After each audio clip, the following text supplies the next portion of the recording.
আল্লাহ সুবহানাহু ওয়া তাআলা বলছে যে মুহাম্মদ আপনার উম্মতদেরকে বলে দিন ইল্লা মান তাব, যে অপরাধ গুনাহ থেকে ফিরে আসে, তওবা করে, ওয়া আমানা ঈমান আনে, ওয়া আমিলা আমালান সালিহা,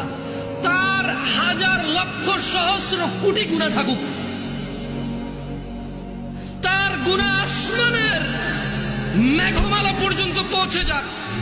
এই পুরো জমিন তার একজনের গুনায় পরিপূর্ণ হয়ে যাক, ওই মহিলার গুনাহ জমিন পূর্ণ হয়ে যাক, ওই পুরুষের গুনাহ জমিন পূর্ণ হয়ে যাক। মুহাম্মদ সাল্লাল্লাহু আলাইহি ওয়াসাল্লাম আপনার উম্মতকে বলেন, সে যদি তার গুনাহকে মাপার দরকার নাই, তার গুনাহ কত কত ওজন কত সংখ্যা